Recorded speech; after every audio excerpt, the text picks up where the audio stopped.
साथियों नमस्कार। दोस्तों आपका अपने YouTube प्लेटफॉर्म पे बहुत बहुत स्वागत है। साथियों आज से मेरा टारगेट है कि 25 डेज जो लेफ्ट रह गया है साथियों, उसमें साथियों कम से कम 25 टॉपिक्स बहुत अच्छे से और हर एक दिन साथियों ट्रिक्स के साथ आऊँगा। तो 25 दिनों का साथियों मैंने एक टारगेट लिया है और मुझे उम्मीद है कि आप बहुत ही ज़्यादा अच्छे से रिविजन कर पाएंगे एक एक टर्मिनोलॉजी को। ठीक है साथियों, तो चलिए आज से स्टार्ट करते हैं और हम लोग साथियों शॉर्ट ट्रिक्स भी इसमें आता जाएगा और मेरी कोशिश रहेगी कि रिजल्ट को बहुत बारीकियों से आपके साथ रखा जाए साथियों। तो साथियों हमारा पहला है देखिए रियल एनालिसिस। रियल एनालिसिस में साथियों one of the very very important topic that's name is accountability of sets. Accountability of the sets, तो दो बातें हम लोग जरूर समझ लें साथियों। काउंटेबल सेट क्या होता है, आपको पता है कि if any set is finite और countably infinite then the set is countable set. और दूसरे टर्म में आप लोग बोल सकते हैं any set A is said to be countable set if we have a one-to-one correspondent between the given set S and to the set of natural number। अगर आपका सेट के साथ किसी नेचुरल नंबर के साथ साथियों किसी सेट का किसी नेचुरल नंबर के साथ हमेशा 1-to-1 कॉरेस्पॉन्डेंस मतलब बाइजेक्शन होगा तो वो सेट भी क्या कहलाएगा, काउंटेबल सेट कहलाएगा। ठीक है, तो साथियों ये देखिए मैंने कुछ बहुत ही ज्यादा इंपॉर्टेंट एक ये करवाया है, तो मुझे उम्मीद है कि आप एक एक टर्मिनोलॉजी को बहुत अच्छे से समझते जाएंगे साथियों। चलिए इसको समझाने से पहले साथियों एक दो मैं टर्म आपके सामने क्लियर करता हूं। मान लीजिए कोई सेट होगा उसमें 0 एलिमेंट होगा, है ना, उसको हम लोग बोलते हैं फाई सेट, है ना, कार्डिनलिटी। कोई सिंगलटन सेट होगा साथियों 2 एलिमेंट वाला हो, इस तरह से n तक साथियों, n के बीच में भी हम लोग इस तरह से स्ट्रिक्ट इनइक्वालिटी लिख सकते हैं। ये सब क्या है, फाइनाइट का है। उसके बाद साथियों यहाँ पे काउंटेबल स्टार्ट होता है ना। काउंटेबल सेट पे आपने देखा था बहुत अच्छे से कि साथियों नेचुरल नंबर हो गया, सेट ऑफ इंटीजर हो गया, रेशनल्स हो, इस सब की कार्डिनलिटी क्या है, काउंटेबल। उसके बाद साथियों अनकाउंटेबल स्टार्ट होता है जहां आर की कार्डिनलिटी को हम लोग सी से भी रिप्रेजेंट करते हैं, है ना। फिर ये एलिफ, इसको elif 0, elif naught, aleph 1, elif 2 इस तरह से हम लर्न करते हैं। ठीक है साथियों, तो ये मुझे उम्मीद है कि आप लोगों को बहुत अच्छे से याद होगा साथियों। चलिए इसी चीज को हम लोग थोड़ा आगे बढ़ाते हैं और बहुत अच्छे से मेरी कोशिश रहेगी कि आपको एक एक टर्म्स बहुत अच्छे से रिवीजन हो साथियों। काउंटेबल सेट जो होता है, अगर काउंटेबल सेट का अगर काउंटेबल यूनियन करें, ये क्या लिखा हुआ है, countable union of any countable set is again a countable. और साथियों आप बिल्कुल ही सीरियसली इस चीज को लर्न करते रहें क्योंकि ये साथियों CSIR UGC नेट का स्ट्रेट फॉरवर्ड क्वेश्चन पूछा था कि बताए countable union of countable set is countable और नॉट।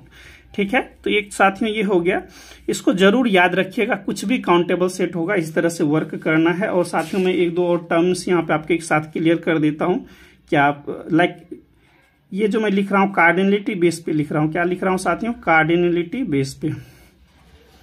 ठीक है, ये मैंने यहाँ पे बोला कि ये किसका है साथियों, काउंटेबल सेट, ये अनकाउंटेबल सेट, मतलब ये aleph naught, aleph 1 dot dot ये चलते जाएगा साथियों। ठीक है ना, so there is no gap in between. तो इसके बीच में कोई साथियों क्या होता है मतलब ये किसको कंटिन्यूम हाइपोथेसिस बोलते हैं।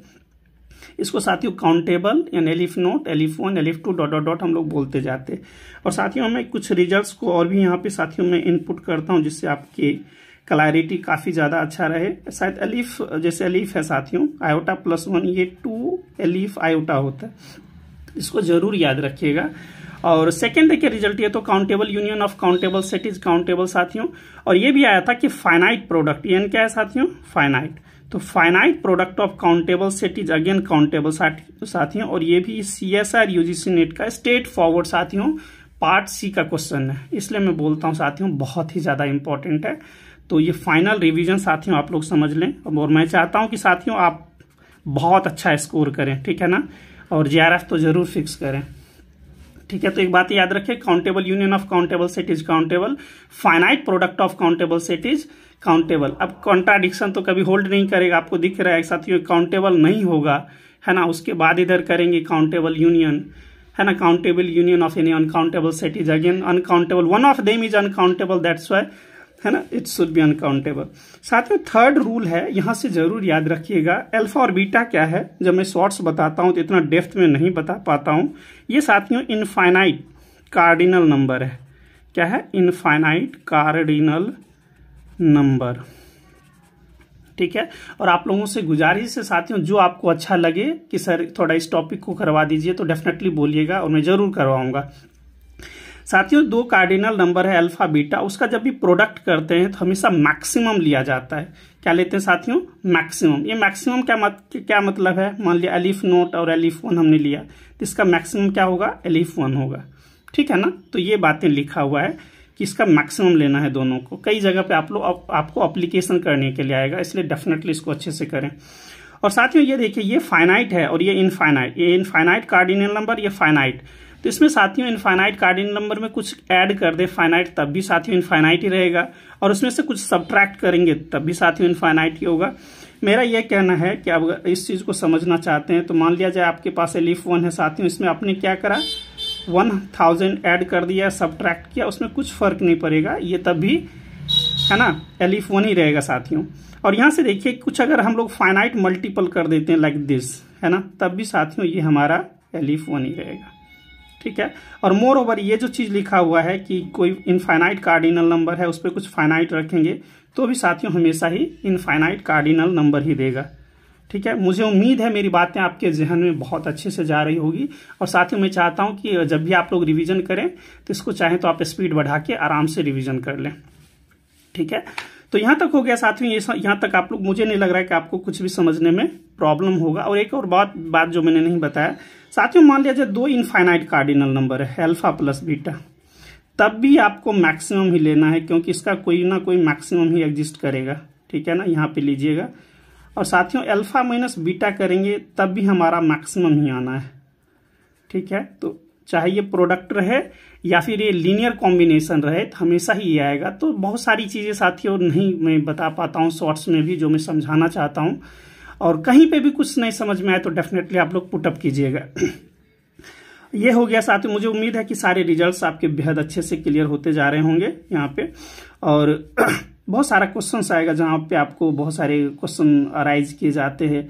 लाइक साथियों जेड है, जेड टू द पावर 5, तो ये क्या है? Aleph naught. जेड का cardinal aleph naught to the power 5 क्या होता है? Aleph naught. तो इस टाइप से आपके क्वेश्चंस, डिफरेंट क्वेश्चंस है ना फ्रेम किए जाते हैं साथियों। और ये कंडीशंस याद रखिएगा कि अल्फा इज स्ट्रिक्टली लेस और इक्वल्स टू बीटा, ये both are infinite cardinal number. और साथियों ये गामा कोई थर्ड हमने इनफाइनाइट कार्डिनल नंबर लिया है, जैसे ही हम लोग इस पे एक्सपोनेंट चढ़ाएंगे इसी ऑर्डर में साथियों एक्सपोनेंट चढ़ेगा। सिंपल सी बातें मैं समझा देता हूं। मान लीजिए एलिफ नोट है, आपको दिख रहा है ना, इस पे अगर हम लोग कुछ इनफाइनाइट कार्डिनल नंबर अल्फा 3 चढ़ाएंगे तो भी साथियों ये ऐसा ही चढ़ा रहेगा। मेरा ही कहने का मतलब ये है अल्फा बीटा गामा क्या है? Alpha beta gamma infinite cardinal number है, इनफाइनाइट कार्डिनल नंबर है साथियों, ठीक। चलिए नाउ कम टू द ये वाला चीज है। इस चीज को थोड़ा सा बहुत अच्छे से समझने की जरूरत है। ये रियली में ही बहुत अच्छा चीज लिखा हुआ है। कहता है अल्फा इज लेस और equals to beta, strictly less है ना, लेस और इक्वल्स टू बीटा है। तो साथियों अल्फा पे पावर बीटा चढ़ाएंगे तो ये इसके इक्वल होगा। इस बेस पे साथियों मैं चाहता हूं कि आप बहुत सारे क्वेश्चन को अटेम्प्ट करें, तो मुझे उम्मीद है कि आप ज्यादा अच्छा से इसको अच्छा फील कर पाएंगे। चलिए मैं इसको अभी एक क्वेश्चन बताता हूं जो आपको रियली में काफी ज्यादा बूस्टअप करेगा। थोड़ा इसको देख लीजिए। Alpha beta is lying between alpha and, है ना, अल्फा इज स्ट्रिक्टली लेस और equals to beta and beta is less और इक्वल्स टू अल्फा। तो आपको पता है कि beta is exactly equals to alpha, तो ये ज्यादा आपको प्रॉब्लम क्रिएट नहीं करेगा। यहां से साथियों मैं चाहता हूं कि आपके पास एक ज्यादा बेहतर वाली फीलिंग आए यहां से क्वेश्चन। तो साथियों ये जैसे मैंने ये आपको बताया, और साथ में ये जरूर याद रखिएगा function going from A to B equals to, ये नंबर ऑफ फंक्शन लिखा हुआ है। नंबर ऑफ फंक्शन कैसे होंगे तो आपको पता है बीटा बी की कार्डिनलिटी टू द पावर हमारा होता है ए की कार्डिनलिटी, है ना। साथियों इस बेस पे जो क्वेश्चंस आया प्रीवियस ईयर का, मैं कुछ क्वेश्चंस आपको करवाता हूं और मुझे उम्मीद है कि आप ज्यादा बेहतर फील करेंगे इस क्वेश्चन को करने के बाद, ठीक है। आराम से ठंडे दिमाग से समझना है साथियों। इसका पूछा गया कि नंबर ऑफ फंक्शंस कितने होंगे, ठीक है ना। सब पे मैंने कार्डिनलिटी लगा दिया है, मतलब नंबर ऑफ फंक्शन आपको चाहिए। क्या चाहिए साथियों? आपको number of function going from कहां से कहां जा रहा है, इस टाइप का। और मुझे उम्मीद है साथियों आपको एक एक टर्म समझा पाने में मैं बहुत हद तक सक्षम होऊंगा, और इस चीज को मैं थोड़ा समझाना चाहता हूं अलग तरीके से। साथियों ये देखिए function going from natural to natural, आपको पता है कि नेचुरल नंबर की जो कार्डिनलिटी होता है वो एलिफ नोट होता है। क्या होता है साथियों? नेचुरल नंबर की जो कार्डिनलिटी होता है, नेचुरल हो या सेट ऑफ इंटीजर हो या रेशनल्स हो, इसकी कार्डिनलिटी साथियों एलिफ नोट होता है ना। और चाहे इरेशनल हो साथियों, रियल हो या इरेशनल नंबर, इसकी कार्डिनलिटी क्या होता है, एलिफ 1 होता है, अनकाउंटेबल होता है। तो बेसिक बातें यहाँ से समझते हैं, फिर और भी अलग टाइप का कुछ और भी क्वेश्चन आएगा तो मेरी कोशिश रहेगी कि वो भी ज़्यादा मैं आपको अच्छे से साथियों क्लियर कर पाऊँ। शायद एक दो और क्वेश्चन मुझे लेना चाहिए था। z⁵ ले लेता हूँ साथियों, और यहाँ पे r⁻10 ले लेता हूँ, एक क्वेश्चन की ज़्यादा मैं अच्छे से आपको क्लियर करवा पाऊँ। और शायद मुझे और भी करवा ही देना चाहिए, लास्ट टाइम है साथियों, इसके बाद मैं रिवीजन नहीं करवाऊँगा।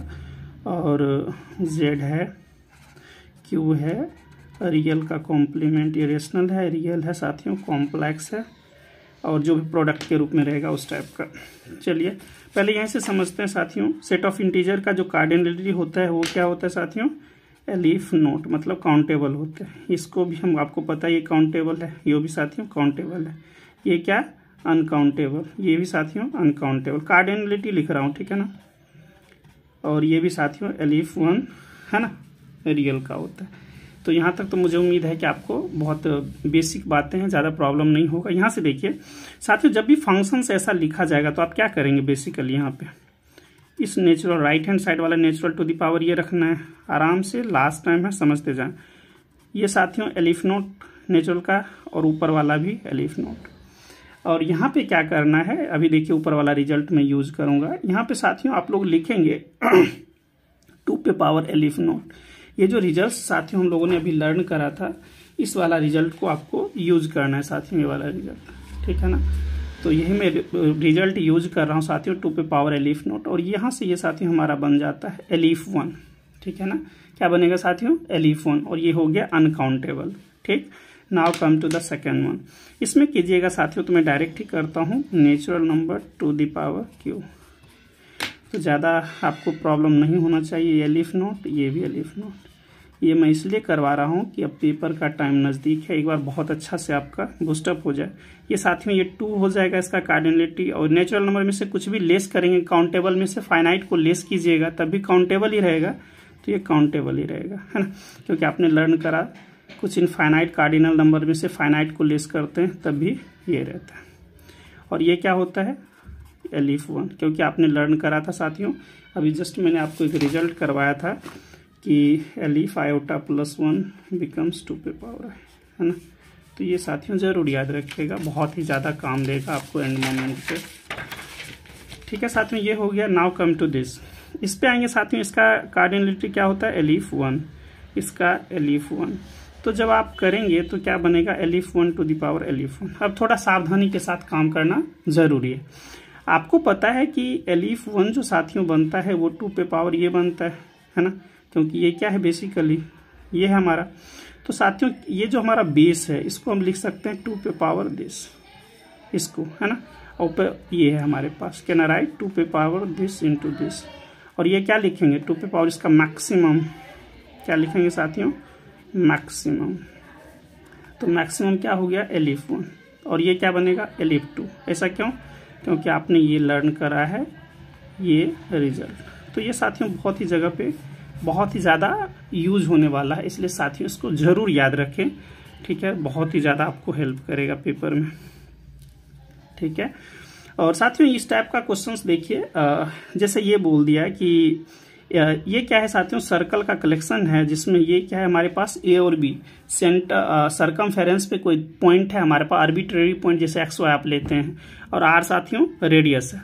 या फिर ये समझ लीजिए साथियों, यहाँ के टर्म में मैं वो डिफाइन नहीं कर रहा हूँ, ये हमारा सेंटर है, कहाँ पे है, सेंटर पे, और ये रेडियस आर यूनिट का है। और बोला गया कि ए बी और आर जो है पॉइंट्स जो है सेंटर के पॉइंट्स और रेडियस साथियों, ये कहाँ का मेंबर है, सेट ऑफ रेशनल्स का है। तो बोला कि बताइए ऐसे कितने सर्कल पॉसिबल है, काउंटेबली अनकाउंटेबली कितने पॉसिबल है। तो बिल्कुल आपको बिल्कुल ठंडे दिमाग से काम करना है, जो आपको आर्बिट्रेरी दिया गया है ना, मतलब वो कहाँ का मेंबर है, क्यू का मेंबर। तो कितने हैं, 1 2 3, तो साथियों 3 लेना है ना, 1 2 3, तो 3 ले लीजिएगा और क्यू पे पावर। या फिर ऐसे कर लें, देखिए ए किसका मेंबर है साथियों, क्यू का, तो क्यू।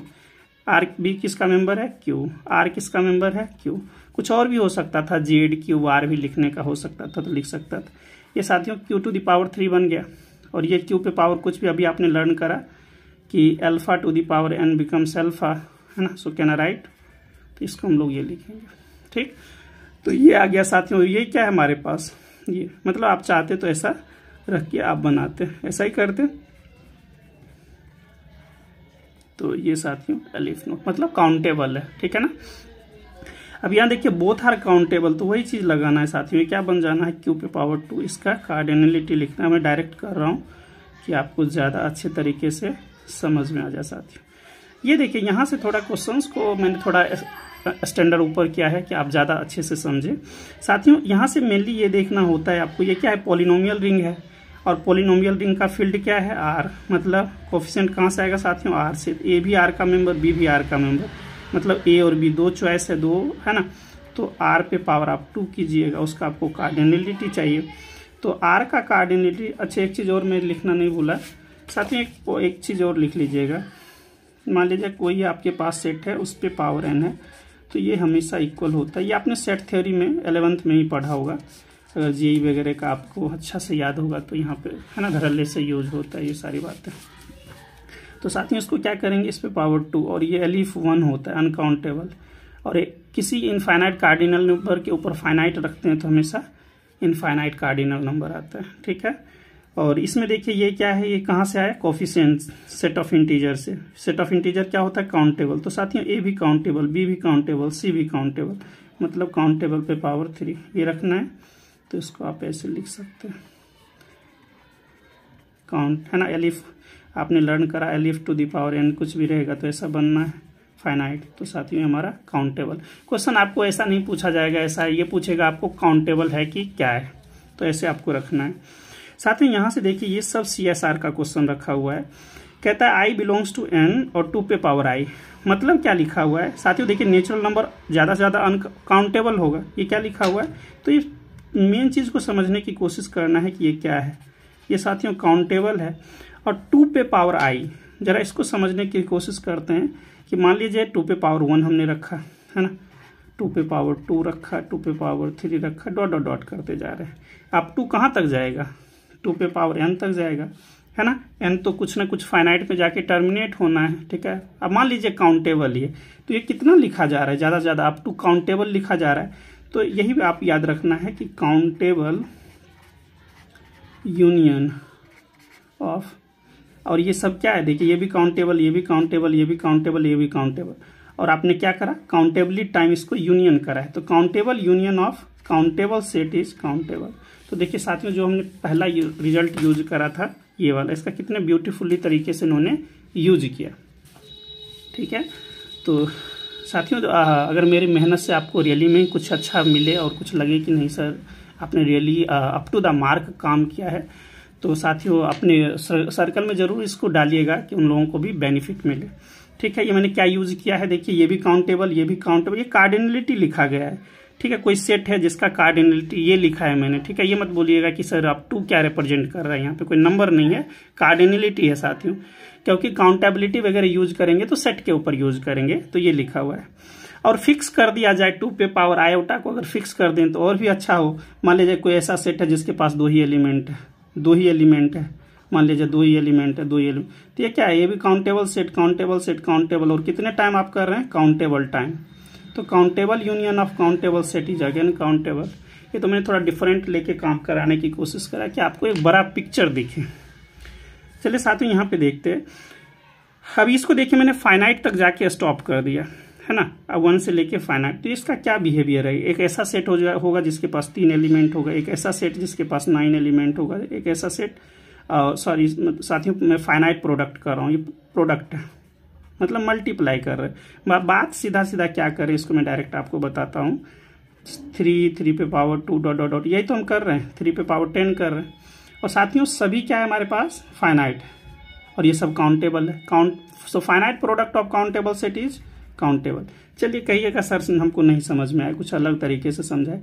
साथियों ये दिख रहा है कि आपको यहाँ से 1 + 2 + डॉट डॉट 10 कीजिएगा तो क्या बनेगा, 3 × 10 × 11/2 है ना, 2 5 जा तो 3 पे पावर 55 और फाइनाइट प्रोडक्ट। तो साथियों ये क्या है, हमारे पास काउंटेबल है ना। उस काउंटेबल को कुछ फाइनाइट टाइम्स हम लोग मल्टीप्लाई करेंगे, ऑलरेडी मल्टीप्लाई करके ही लिखा गया, तो काउंटेबल बनेगा। काउंटेबल क्या होता है, फाइनाइट या काउंटेबल इनफाइनाइट।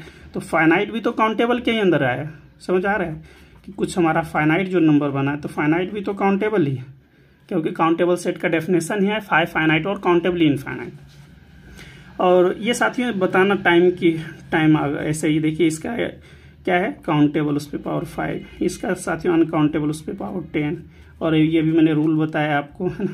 तो ये साथियों इसमें फिर क्या करेंगे, मैक्सिमम लेंगे, तो अनकाउंटेबल आ गया। ये सब मैंने बता दिया है, ठीक है। तो मुझे उम्मीद है साथियों आप बहुत अच्छा, अब नहीं लग रहा है कि आपको ऐसा कुछ भी क्वेश्चन आएगा जहाँ पे आप फंस सकते हैं। एक और साथियों मेरी कोशिश है कि एक क्वेश्चन और बताऊं जिस टाइप के क्वेश्चन का जो ट्रेंड रहा है वहाँ पे आप लोग ज़्यादा प्रॉब्लम। एक साथियों जो पिछले साल का एक क्वेश्चन था, अगर आप वहाँ से देखेंगे तो वो बोला था कि x बिलोंग्स टू r है such that cos nx plus sine nx equals to 1 है फॉर सम n। इन्होंने ये क्वेश्चन पूछा था, for some n is the member of natural number. तो पूछा था कि बताइए इसकी कार्डिनलिटी कितनी होगी। साथियों दो बातें जरूर याद रखिएगा इस पॉइंट ऑफ व्यू से। मैं कुछ और भी चीज़ों को यहाँ पे क्लैरिफाई करना चाहता हूँ कि क्या दिया रहेगा और आपको कैसे अटेम्प्ट करना है ना। एकदम पेपर में ये नहीं कि घबरा जाना है कि क्या होगा नहीं होगा।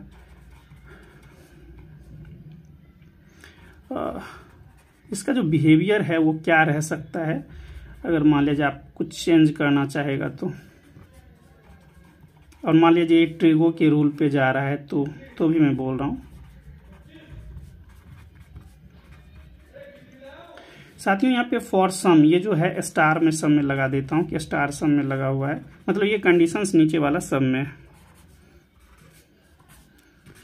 ये तो आपको दिख रहा होगा कि ये बोला जा रहा है, क्या बोला जा रहा है साथियों, इसको जरा समझते हैं। ये बोला कि बताइए कि x कहाँ का मेंबर होना चाहिए, रियल का होना चाहिए, और cos nx plus sine x equals to 1 for some n belongs to n। आपको पता है कि ये कंडीशन एक ही कंडीशन में होल्ड करता है जब n का वैल्यू 2 फिक्स हो गया है ना साथियों, ये फिक्स है हमारे पास। तो cos square x plus sine square x that becomes 1। एक ही केस है, दूसरा केस पे हो ही नहीं सकता।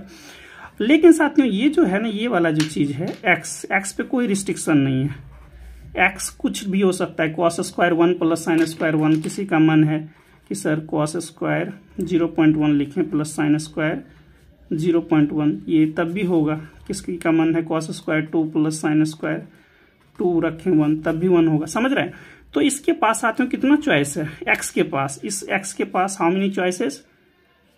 चूंकि रियल का मेंबर है तो x बिलोंग्स टू रियल, तो रियल के पास कितनी कार्डिनलिटी होता है, अनकाउंटेबल। तो दैट्स वाई साथियों इसको हम लोग बोलेंगे, इसलिए जो आंसर था वो अनकाउंटेबल है। क्या है साथियों, अनकाउंटेबल। तो आपको ये देखना है कि x कहाँ का मेंबर है, इस चीज को जरूर याद रखना है। अब जैसे ये देखिए क्वेश्चन पूछा, ये पे मैंने अप्लाई करा है कि आपको ज्यादा अच्छे तरीके से चीजें दिखे। यहाँ पे x मैंने नेचुरल का मेंबर लिया है, और यही for some n belongs to n है, तो n तो आपको दिख रहा है n इक्वल्स 2 है, n तो फिक्स है हमारे पास। अब साथियों यहाँ पे जो चॉइस है x के पास कहाँ से आ रहा है, ये आप देखें x कहाँ से आ रहा है, नेचुरल। इस पर रिस्ट्रिक्शन लगा दिया गया कि x नेचुरल से आ रहा है। कल बोलेगा बताइए x इक्वल्स टू 1 2 3 4 5 10 तक स्टॉप कर देगा, तो 10 पे काम करेंगे कि x मस्ट बी फाइनाइट। तो बिल्कुल ये दिमाग में अच्छे से रखना है कि x कहाँ का मेंबर है। तो साथियों यहाँ पे x नेचुरल का मेंबर है, तो पूरा नेचुरल नंबर को उठा लें।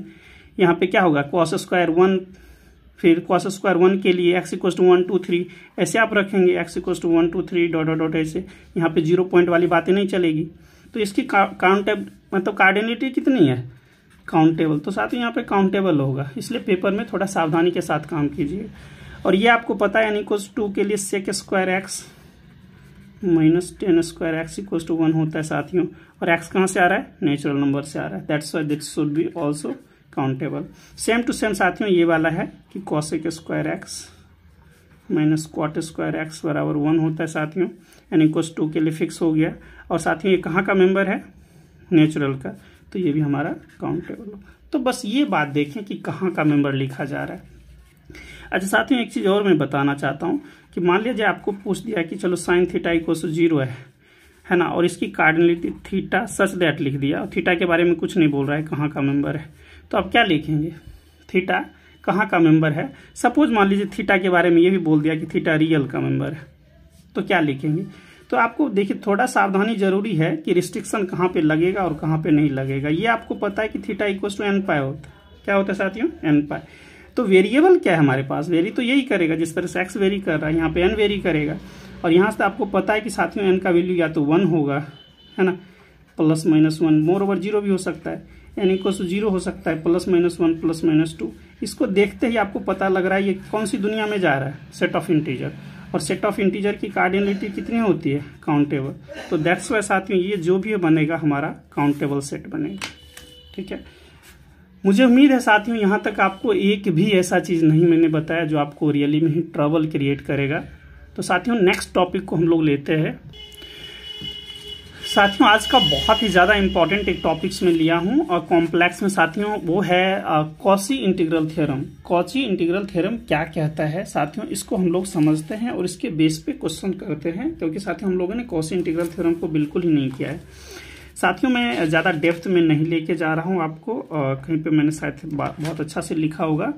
देखिए कॉची इंटीग्रल थ्योरम का स्टेटमेंट क्या बोलता है ये आप मैं डायरेक्टली बताता हूँ कि किसी पॉइंट ए पे साथियों हम लोग जो इंटीग्रेशन निकालते हैं मेनली क्या क्या बातें यहाँ पे याद रखना है साथियों कि कॉची इंटीग्रल यूज करेंगे तो जैसे लाइक एफ ऑफ ए है, ए क्या हमारा रहेगा साथियों जहाँ पे हमारा आइसोलेटेड सिंगुलैरिटी एग्जिस्ट करेगा, ठीक है ना। और अपने डोमेन के अंदर ये फंक्शन क्या होगा साथियों, एनालिटिक होगा, ठीक है। तो ये दो बातें जरूर याद रखें, ये हमने फंक्शन लिया है और ये क्या है इसका आइसोलेटेड सिंगुलैरिटी है। और ये जो इसका रेक्टिफिएबल कर्व रहेगा इसके अंदर सिंगुलैरिटी लाई करना चाहिए, ठीक है। ये सिंपल सा है, ये डेरिवेटिव के लिए है कि लाइक अगर जो पोल एग्जिस्ट करता है तो उसका पोल कितने ऑर्डर का है साथियों, ये इसके लिए हमने यूज किया है, ठीक है ना। तो मुझे उम्मीद है ये बातें शायद आप लोग अच्छे तरीके से लर्न कर रखे होंगे, ठीक है। मुझे ज़्यादा यहाँ तक प्रॉब्लम नहीं होना चाहिए, आप आराम से देख लें इस चीज़ को। और साथ में मेरी कोशिश थी कि शायद आपको एक एक बातें समझा सकूं, शायद मैं समझा पाऊंगा तो ज़्यादा बेहतर फील करेंगे। साथियों कुछ बातें क्या याद रखना है कि जैसे हमारा रेक्टिफिएबल कर्व गामा है तो that should be closed one of. D हमारा साथ है और डोमेन है वो सर्कल भी हो सकता है और डिस्क भी हो सकता है। क्या याद रखना है, बेसिक बातें, पहली बातें याद रखना है अगर जो हमारा फंक्शन होगा साथियों, जो हमारा कॉम्प्लेक्स वैल्यूड फंक्शन होगा, अगर उसके पास कोई सिंगुलैरिटी ही नहीं है, ठीक है ना, existence of singularities must be guaranteed in the exist for the Cauchy Euler theorem, Cauchy integral theorem. साथियों अगर साथियों कोई भी सिंगुलैरिटी एग्जिस्ट नहीं करता है तो हमेशा इंटीग्रेशन 0 मार के आ जाए, पेपर में भी स्ट्रेट फॉरवर्ड दिखेगा आपको, ठीक है ना। मतलब इसके टर्म में फंक्शन एनालिटिक रहा होगा, उसके पास सिंगुलैरिटी एग्जिस्ट नहीं करेगा, ठीक है। पहला तो ये याद रखना है साथियों, अगर कोई सिंगुलैरिटी नहीं है तो हम लोग क्या मारेंगे, 0 मारेंगे, इंटीग्रेशन 0। और साथियों फंक्शन ये no singularity does means function should be analytic throughout the domain D, तब भी साथियों ये 0 ही मारेंगे। दूसरा जो केस है साथियों ये इंपॉर्टेंट है कि फंक्शन हैज सिंगुलैरिटी, फंक्शन के पास सिंगुलैरिटी एग्जिस्ट करता है लेकिन all singularities are the outside of the domain. कहता है कि सिंगुलैरिटी तो एग्जिस्ट कर रहा है लेकिन कोई भी सिंगुलैरिटी जो हमारा रेक्टिफिएबल कर्व है उसके इनसाइड नहीं है, तब भी साथियों इस केस में भी ये दोनों में इंटीग्रेशन 0 ही होना है, ठीक है। बहुत सारा क्वेश्चन आपको ऐसा ही सोचने पे मजबूर करता है कि आपके पास तो है ना थिंकिंग स्किल है कि नहीं, you are having the good knowledge of the mathematization of thoughts और नॉट, तो वो आप कर पाते हैं कि नहीं, उसके है ना उसकी चीज को समझ पाते हैं कि नहीं, तो वो चाहता है। और ये मैंने लिखा है if all singularity lies outside the domain integration should be 0, ठीक है। और ये तो देखिए integration of the possible only the singularity inside the domain, है ना। हम लोग इंटीग्रेशन कहाँ पे निकालेंगे, जो सिंगुलैरिटी डोमेन के अंदर एग्जिस्ट करेगा, ठीक है ना साथियों। डोमेन के अंदर जो सिंगुलैरिटी एग्जिस्ट करेगा यहाँ पे इंटीग्रेशन निकालना है, जो बाहर एग्जिस्ट करेगा यहाँ पे हमको नहीं निकालना है। और कैसे निकालना है, तो बाय यूजिंग द क्या साथियों, कॉची इंटीग्रल थ्योरम, ठीक है। चलिए कुछ मैं चाहता हूँ कि आपको मैं आपको क्लैरिफाई कर पाता हूँ कि नहीं, इसको आप देखें। ये साथियों कैसा फंक्शन है, आपको पता है कि साइन जेड कैसा होता है, साइन जेड साथियों ये इस टाइप का फंक्शन बिहेवियर रखता है ना। और ये आप क्या देख रहे हैं, कंटिन्यूसली डिफरेंशिएबल फंक्शन है। कैसा है साथियों, कंटिन्यूसली डिफरेंशिएबल फंक्शन है। मतलब ये हुआ कि एनालिटिक हो गया। Are you getting my points साथियों, फंक्शन एनालिटिक है। क्या इसके पास कोई सिंगुलैरिटी है, नो सिंगुलैरिटी, सिंगुलैरिटी ही नहीं है तो हम लोग आगे बात क्या करें।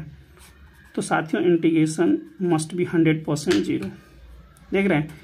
तो सारे टर्म्स के साथियों आएंगे कि सिंगुलैरिटी एक भी एग्जिस्ट नहीं कर रहा है तो integration should be 0। Now come to the second one. ये साथियों कैसा है, कॉस जब आप लोग एक्सपेंड करते हैं 1 minus Z square by factorial 2 साथियों Z 4 bye factorial 4 minus Z 6 bye factorial 6 and so on. ये कैसा है साथियों, अगेन कंटिन्यूअसली डिफरेंशिएबल फंक्शन है ना। मतलब क्या हुआ, एनालिटिक हुआ, मतलब हुआ कि नो सिंगुलैरिटी हुआ। क्या हुआ साथियों, कोई सिंगुलैरिटी एग्जिस्ट नहीं करा। जब सिंगुलैरिटी ही एग्जिस्ट नहीं करा तो हम लोग इंटीग्रेशन क्यों निकालेंगे। So that's why the integration of this function should be 0। ठीक है, एक एक टर्म्स के साथ आएंगे और अच्छे से समझेंगे। चलिए साथियों यहाँ पे हम लोग बात करते हैं। हमारा क्या है, z = 5। ये एक ऐसा सर्कल, एक ऐसा साथियों डिस्क कह लें या सर्कल है हमारा रेक्टिफिएबल कर्व, जिसका रेडियस साथियों 5 यूनिट का है। सेंटर तो 0 0 है, लेकिन रेडियस 5 यूनिट का है। ठीक है, रेडियस 5 यूनिट का है साथियों, तो रेडियस को आप लोग 5 यूनिट मान लें। अब देखिए इसके पास सिंगुलैरिटी क्या क्या है, तो इसको समझते हैं। सिंगुलैरिटी कहाँ पे एग्जिस्ट करेगा, जहाँ पे डिनोमिनेटर शुड बी 0। तो साथियों z-1 z-2 सिंगुलैरिटी क्यों बोल रहा हूँ, क्योंकि इस पॉइंट पे है ना, इसका क्या होता है साथियों, लिमिट इन्फिनिटी आ जाता है 1, 2। तो ये साथियों हमारे पास दो सिंगुलैरिटी है। देखिए z1 कहाँ पे जाएगा, तो यहाँ पे रहेगा, और z2 कुछ यहाँ पे रहेगा। तो एक साथियों आपका ये मिला, एक 1 एक 2। बोथ सिंगुलैरिटीज लाइज इनसाइड दिस है ना। ये जो साथियों ये जो हमारा क्या है, जो रेक्टिफिएबल कर्व है इसके अंदर लाई कर रहा है। तो साथियों इसका हम लोग इंटीग्रेशन निकालेंगे, और कैसे निकालेंगे, एग्जिस्ट करेगा इंटीग्रेशन साथियों, एग्जिस्ट करेगा। और कैसे, तो हम लोग कॉची इंटीग्रल थ्योरम लगाएंगे। ठीक है, चलिए कैसे हम लोग करेंगे उसको भी मैं बताता हूँ। पहले आराम से एक 4th नंबर समझे साथियों। ये क्या हमारे पास 5 यूनिट का है। एक चीज़ और मैं बता देता हूँ कि ज़्यादा प्रॉब्लम ना हो बाद में समझने में। मान लीजिए साथियों ये है आपके पास, और ये है एक, आप ब्रीफ एक, मैं चाहता हूँ कि एक अच्छी वाली समझ हो जाए आपको कि कहाँ पे अटेम्प्ट करना है, कहाँ पे नहीं करना। ये नहीं कि जहाँ एग्जिस्ट भी नहीं करेगा वहाँ पे भी हम लोग पेपर में टाइम कंज्यूम कर रहे हैं, बाद में पता चला रही है इसमें तो सिंगुलैरिटी ही लाई नहीं कर रहा है। साथियों ये कितना यूनिट का, 6 यूनिट का, रेडियस 6 यूनिट का। अब देखिए इसका जो क्या आ रहा है, बोथ जो सिंगुलैरिटी है साथियों, सिंगुलैरिटी है 7 यूनिट का है। तो साथियों 7 यहाँ एग्जिस्ट करता होगा, 8 यहाँ एग्जिस्ट करता होगा। मेरी बात समझ में आ रहा है। तो साथियों बोथ आर आउटसाइड, क्या है, आउटसाइड है ना, इस रेक्टिफिएबल कर्व के आउटसाइड है। तो इसके लिए इसका इंटीग्रेशन क्या होगा, 0। तो बेसिक बातें हमको अभी तक क्या समझ में आया कि सिंगुलैरिटी अगर हमारे रेक्टिफिएबल कर्व के अंदर एग्जिस्ट करेगा तो हम लोग इंटीग्रेशन निकालने जाएंगे साथियों, अदरवाइज हम लोग नहीं निकालेंगे। मेरी बातें मुझे उम्मीद है कि ज़्यादा अच्छे तरीके से आप समझ पाए होंगे। देखिए ये क्वेश्चन, 2 क्वेश्चन मैं चाहता हूं कि आप लोग इस पे हम लोग अटेम्प्ट करेंगे। और साथियों कुछ मैंने ऐसा ही क्वेश्चंस लिया है जो आपको ज़्यादा क्लैरिफाई करेगा चीज़ों को। तो बेसिक बातें हमको ये समझ में आ गया कि हमारे पास जो हमारा रेक्टिफिएबल कर्व रहेगा साथियों, और जो मान लीजिए जो सिंगुलैरिटी आउटसाइड एग्जिस्ट कर रहा है ना, वहाँ पे हमको इंटीग्रेशन नहीं निकालना है। जो सिंगुलैरिटी है ना इनसाइड एग्जिस्ट कर रहा है वहाँ पे हमको निकालना है। ठीक है, और कैसे निकाला जाएगा, by using the Cauchy integral theorem. ठीक है, चलिए साथियों अब हम लोग यूज करते हैं। यहाँ से हमारा सिंगुलैरिटी क्या बनेगा, पहले तो हम लोग देखते हैं कि z = आयोटा साथियों, और यहाँ से z = -1। अच्छी बात है, ये हमने बना दिया। अब हम लोग साथियों डिस्क बनाते हैं और देखते हैं कि वो ये साथियों 2 यूनिट का है, तो ये 2 यूनिट का आप बना लें। तो ये रेडियस कितना है, 2 यूनिट का साथियों, है ना। मॉड ऑफ z का मतलब है r, वो हमारा 2 यूनिट का। अब 1 जो है, सॉरी साथियों ये आयोटा है, ये -1 है, तो ये आयोटा है साथियों, ये -1 है। तो -1 कहीं ना कहीं यहाँ पे होगा, तो -1 यहाँ पे लिखा मैंने साथियों। और आयोटा, अच्छा इस बात को तो आप लोग समझ रहे होंगे कि एक्चुअली में क्या लिखा हुआ है। जब आप 2 पॉइंट फॉर्म करेंगे तो 0 + 0 1 इंटू आयोटा लिखेंगे हम लोग। इसका मतलब है x और y जो पॉइंट्स है वो क्या है साथियों, 0,1 है ना। और -1 का मतलब है -1,0, तो ये पॉइंट हुआ। और यहाँ पे साथियों आप जाएंगे तो 0,1, जिसको हम लोग आयोटा बोलते हैं, है ना। आर्गुलेंट प्लेन पे हम लोग जब बातें करेंगे, ठीक है ना। ये साथियों रियल एक्सिस है और इमेजिनरी एक्सिस। ठीक, तो साथियों आपको दिख रहा है कि ये सिंगुलैरिटी भी इनसाइड है और ये singularity, both are inside this closed contour gamma. इसका मतलब है यहाँ पे साथियों हम लोग क्या यूज करेंगे, कॉशी इंटीग्रल थ्योरम यूज किया जाएगा। अब चलिए यूज करते हैं, और मैं चाहता हूँ कि डायरेक्ट आप लोग इस चीज को सीखें साथियों। कैसे यूज करेंगे, तो डायरेक्ट साथियों मैं एक रूल यूज करता हूँ, है वही चीज, सारा यही है, मैं अपने मन से नहीं कुछ करवा रहा हूँ साथियों। और भी देखिए मैंने बहुत ज्यादा शॉर्ट ट्रिक्स लिख रखा है कि डिग्री अगर डोमिनेट करेगा बाय 2 तो हम लोग डायरेक्ट इंटीग्रेशन 0 लिख सकते हैं, है ना। तो साथियों मेरी कोशिश रहेगी कुछ और भी मेरे से जितना पॉसिबल होगा शॉर्ट ट्रिक्स में बना के आप लोगों को बताऊंगा। लाइक साथियों हमको इंटीग्रेशन इतना का करना है, तो क्या करना है, 2 पाई यहाँ पे रख देंगे और क्या करना है, ठीक है ना। तो इसी चीज को देखिए साथियों, तो मैंने 2 पाई डायरेक्ट लगा दिया, और क्या करना है, बिल्कुल आराम से ठंडे दिमाग से समझना है कि क्या हम लोग कर रहे हैं। तो साथियों दोनों जो पॉइंट है ना, जो इनसाइड है उस पर आप लिमिट लगाएं, z टेंडिंग टू आयोटा, और जो हमारा ये फंक्शन है जैसे आयोटा पे ले रहे हैं, तो साथियों इसका जो ये कोफिशिएंट है, ये कोफिशिएंट, इससे इसको मल्टीप्लाई कर दें। एक बार मैं डेप्थ टच में बता देता हूँ, उसके बाद आपको स्वयं समझ में आ जाएगा कि आखिर में कर क्या रहा हूँ, ठीक है साथियों। एक तो ये कीजिएगा, एक हो गया हाँ, आयोटा हमारा सिंगुलैरिटी इनसाइड है, और दूसरा साथियों -1 पे, तो एक -1 पे लगा दीजिए, तो -1 में तो ये पार्ट होगा, तो ये, और f ऑफ z चाहते तो इसको डायरेक्ट f ऑफ z लेके आप लोग कर सकते थे, इसको मैंने टोटल को f ऑफ z मान लिया साथियों। अदरवाइज मैं लिख के बता देता हूँ कि ज़्यादा प्रॉब्लम ना हो पेपर के पॉइंट ऑफ व्यू से।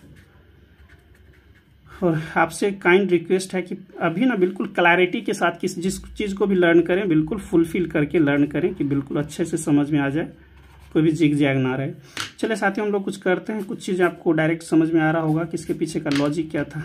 z to the power iota रखेंगे तो यहाँ से देखिए साथियों e to the power pi, z की जगह आयोटा आ गया, और दूसरा यहाँ पे रखेंगे आयोटा प्लस आयोटा, सॉरी ये 1 है साथियों, सॉरी, तो ये iota plus 1 can write 1 plus iota, और साथियों ये प्लस है e to the power pi, z की जगह पे -1 रखना है तो -1 रख दीजिए। अब कौन साथियों यहाँ पे -1 आयोटा, तो ये आ गया, ठीक है। और थोड़ा सा अगर आपको अच्छा पिक्चर लिखना है तो यहाँ से 1 प्लस आयोटा में कर देता हूँ साथियों, इसमें माइनस कॉमन ले लूँगा क्योंकि बोथ लुक सिमिलर, तो साथियों ये से हमारा बन गया, तो साथियों ये हमारा इंटीग्रेशन बन गया, ठीक है। मुझे उम्मीद है आप ज़्यादा बेहतर फील कर रहे होंगे, थोड़ा सा जिग जैग हो गया है, अदरवाइज आप लोग अच्छे से समझने की कोशिश कीजिएगा कि क्या किया गया है बेसिकली।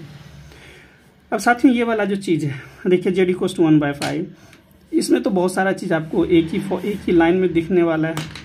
इसका रेडियस कितना है 1/5 यूनिट का, मान लीजिए साथियों ये 1/5 यूनिट का इसका रेडियस है r, ये 1/5 का, और सिंगुलैरिटी आपके पास है 1, 2 और 4, और साथियों 1, 2 और 4 यहाँ पे आउटसाइड एग्जिस्ट कर रहा है 1, 2, 4, सो ऑल सिंगुलैरिटी क्या है साथियों, इससे बाहर है, इससे बाहर है। तो जब बाहर ही है, कोई सिंगुलैरिटी इसके इनसाइड एग्जिस्ट ही नहीं करा, तो इंटीग्रेशन क्या लिखेंगे, 0 लिखेंगे, ठीक। और इसमें आते हैं साथियों, ये भी कुछ ऐसा ही मैंने करा है, ठीक है। इस तो लग रहा है कि मैंने टाइम पास के लिए आपसे क्वेश्चन ले लिया साथियों। इसको जब आप करेंगे z = 5 यूनिट का है तो लिख दीजिए z = 5 यूनिट का, है ना। इसका जो रेडियस है साथियों वो 5 यूनिट का है, तो 5 यूनिट का है। और इसके देखिए क्या आएगा सिंगुलैरिटी साथियों, 0 और 2। अब ये जो 0 और 2 है, 0 साथियों तो यहाँ आएगा, और 2 देखिए यहाँ पे आएगा, तो both singularity lies inside this circle. तो हम लोग क्या बोलेंगे साथियों कि यहाँ पे इंटीग्रेशन पॉसिबल है, और इंटीग्रेशन कैसे देंगे, तो साथियों मैं डायरेक्ट निकालता हूँ। आपको क्या करना है, 2 पाई करना है। लिमिट आपने समझ लिया कि किसको करना, जब z = 0 लेके जाएंगे तो इसको लेके भाग जाएगा, बचेगा ये, तो जो बच जाएगा वहीं पे डायरेक्ट क्यों ना करें, है ना, क्योंकि पेपर में समझदारी हो गया तो ये कीजिएगा, और नहीं समझदारी हुआ तो आप एक अटेम्प्ट और कर लीजिएगा, इसको हटा के sin z/z साथियों। अब थोड़ा सावधानी के साथ भी पेपर में काम करना है, 0 रहेगा तो साथियों sin 0 और 0 - 2, तो 0/-2 प्लस z2 रखेंगे तो sin 2/2, इसको 1 मत लिख दीजिएगा, 0 पे होता है ना। तो बिल्कुल पेपर में ये नहीं कि आता है तो हम लोग आने के चक्कर में गलत करके आ जाए। और ये साथियों ½ टाइम्स ऑफ sin 2, एक बार sin 1 का क्वेश्चन आया था तो ऐसे ही लिखिएगा पाई sin 2, तो साथियों इसका इंटीग्रेशन ये आया।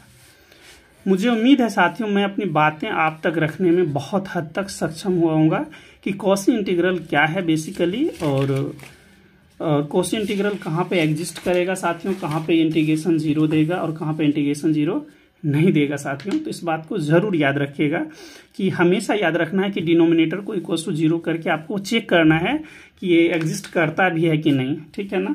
और सिंगुलैरिटी लाइज इनसाइड करेगा साथियों तो होगा, अदरवाइज कभी भी नहीं होगा। तो इसको जरूर याद रखिएगा आप लोग, ठीक है। और चलिए साथियों, जाते जाते ये कुछ हम लोग रिवीजन कर लेते हैं। Number of zero divisors in ZM। तो साथियों आप लोग बोलिएगा कि सर ये जीरो डिवाइजर क्या होता है ना। तो साथियों जीरो डिवाइजर का आप लोगों ने प्रॉपर्टीज लर्न किया है कि जीरो डिवाइजर क्या होता है साथियों, कि सबसे पहले हमारे पास रिंग होना चाहिए, है ना। रिंग में आप लोगों ने ये लर्न करा था कि साथियों अगर मान लिया जाए यहाँ पे ए कोई नॉन जीरो है और बी साथियों कोई नॉन जीरो है, और दोनों का प्रोडक्ट ए और बी साथियों अगर जीरो आ जाता है तो आप लोग बोलते हैं कि साथियों ये हमारा जीरो डिवाइजर हो जाता है। क्या होता है साथियों, zero divisor. Both are non zero member of the ring but their product should be zero, then they are called zero divisor, है ना। और हम लोगों ने एक बातें लर्न करा था कि साथियों जो इंटीग्रल डोमेन होता है उसके पास जीरो डिवाइजर नहीं होता है, और फील्ड होता है उसके पास भी जीरो डिवाइजर नहीं होता। ये मैं बार बार क्यों बता रहा हूँ, क्योंकि इसका इंपॉर्टेंस बहुत जगह पे होता है। नॉट इंटीग्रल हमेशा सारे प्रॉपर्टीज को फेल कर देता है, फेपू आई सारा खत्म कर देता है। इसलिए मैं चाहता हूँ कि वो अच्छे एक पकड़ बन जाए आपको पेपर के हिसाब से। साथियों इस टाइप का जब स्पेशल केस रहेगा, जब हमारा फाइनाइट साइक्लिक ग्रुप रहेगा, तो साथियों उसमें जो नंबर ऑफ जीरो डिवाइजर निकालेंगे वो इस फॉर्मूले से दिया जाएगा, ठीक। तो ये बातें तो मुझे उम्मीद है आपको ज़्यादा अच्छे तरीके से समझ में आ गया होगा। कुछ बातें आप स्ट्रेट फॉरवर्ड भी बोल सकते हैं, जैसे साथियों ये क्या है, हमारा फील्ड है। क्या है साथियों, फील्ड है। तो फील्ड है तो इसके पास जीरो डिवाइजर होगा, नहीं होगा, एग्जिस्ट ही नहीं करेगा, जीरो होगा, है ना, मतलब नहीं होगा। Z13 क्या है साथियों, फील्ड है। तो क्या फील्ड के पास जीरो डिवाइजर होगा, कभी नहीं होगा। मेरी बातें समझ में आ रही है कि मैं क्या कहना चाह रहा हूँ साथियों। ये सिर्फ ये नहीं है कि मैं आपको एक, है ना, वो बता रहा हूँ, आप बहुत सारा चीज़ इसके हिसाब से कर सकते हैं। और साथियों एक्चुअली क्या है, ये कैरेक्टरिस्टिक पे काम करता है। इस सब का जो कैरेक्टरिस्टिक्स है ना ये पे है, और मैं आपके लिए कुछ क्वेश्चन छोड़ जाता हूँ जो आप डेफिनेटली अटेम्प्ट करना, ज़्यादा आपको एक क्लैरिटी प्रोवाइड करेगा साथियों। इसमें आपको चेक करना है कि कितना जीरो डिवाइजर होगा। पहला तो काम यही है कि आप इसमें चेक करना कि इज इट इंटीग्रल डोमेन और नॉट, है ना। तो आपको एक क्लियर पिक्चर देगा, ठीक है। सबसे पहले आप ये चेक करना इज इट इंटीग्रल डोमेन और फील्ड, अगर है तो बहुत सारा चीज़ आपको ऐसा ही मिल जाएगा कि नंबर ऑफ जीरो डिवाइजर क्या होगा। देखिए तो साथियों हम लोग लर्न क्या करते हैं, 4 मस्ट डिवाइड P-3 वाला रूल लगाएंगे, है ना। तो ये 3-3 becomes 0, 4 divides 0। So integral domain है ना, तो ये फील्ड भी है, तो इसके पास जीरो डिवाइजर होगा, नहीं होगा, मतलब डज नॉट एग्जिस्ट, मतलब या तो ये लिखा रहेगा डज नॉट एग्जिस्ट या जीरो रहेगा। अब यहाँ से आपको समझना है इसका कैरेक्टरिस्टिक 5 है तो बनेगा, ठीक है। ये फील्ड नहीं बनेगा ना इंटीग्रल डोमेन बनेगा। इसमें देखिए 7-3 becomes 4 and that is a multiple of 4, 4 must divide. तो ये इंटीग्रल डोमेन बना, फील्ड भी बना, तो जीरो डिवाइड। इस तरह से आप काम कीजिएगा और चेक करके बताइएगा सर कि कितना कॉन्फिडेंस आपके पास डेवलप हुआ। और साथियों ये वाला चीज़ जो है देखिए Z2 है, ये फॉर्मूला लगाइए। Z2 फील्ड है ना हमारे पास, तो फील्ड है तो क्या लिखना है, डायरेक्ट जीरो लिखेंगे। Z3 फील्ड है, डायरेक्ट लिखेंगे। Z5 फील्ड है, डायरेक्ट। Z7 फील्ड है, डायरेक्ट। ZP फील्ड है, डायरेक्ट। अदरवाइज आप लगा के चेक कर लें, टाइम वेस्ट करने का मन है पेपर में तो कर लीजिए। कॉन्सेप्ट नहीं क्लियर रहेगा तो फॉर्मूला रट लिए तो फॉर्मूला लगा के आइएगा, और क्या कीजिएगा। साथियों ये क्या फील्ड है, नहीं है, ये फील्ड नहीं है, तो इस पर हम लगाने जाएंगे। तो इसमें साथियों आपको 3 मिलेगा। देखिए क्या क्या मिल सकता है, 2 3 जा 6, है ना। और साथियों 4 3 जा 12, तो 12 जा मल्टीपल ऑफ 6, तो ये सब हमारा जीरो डिवाइजर प्रोवाइड करेगा, है ना। और साथियों Z8 में भी ऐसे कीजिएगा तो आपके पास देख लीजिए इतना आ जाएगा, है ना। तो ये सब आप लोग, मुझे उम्मीद है कि आप अच्छा से काम कीजिएगा, और ये नहीं कि यहीं पे फंस जाइएगा सर phi8 क्या होता है, हम तो यहीं भूल गए कि phi8 क्या होता है ना। तो phi8 में ही भूल जाइएगा तो काम हो जाएगा गड़बड़, है ना। तो इस तरह से साथियों निकालेंगे। इंटीग्रल डोमेन के पास कभी नहीं होगा, फील्ड के पास कभी नहीं होगा। और इधर वाला जो क्वेश्चन भी दिया गया है ये भी आपको सिर्फ यही चेक करने के लिए दिया गया है कि पहले आप चेक करें कि फील्ड है कि नहीं।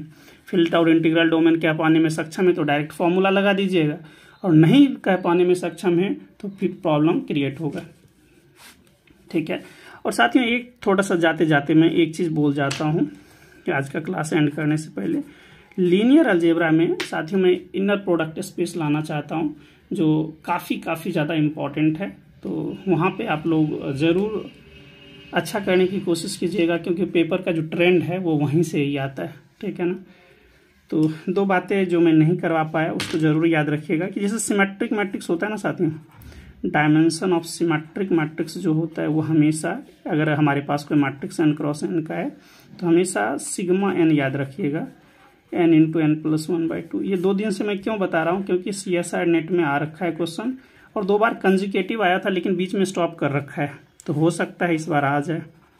Dimension of SQ symmetric matrix साथियों सिग्मा n-1 होता है, ये n इंटू n-1/2, ये भी CSIR नेट का क्वेश्चन आ रखा है, ठीक है।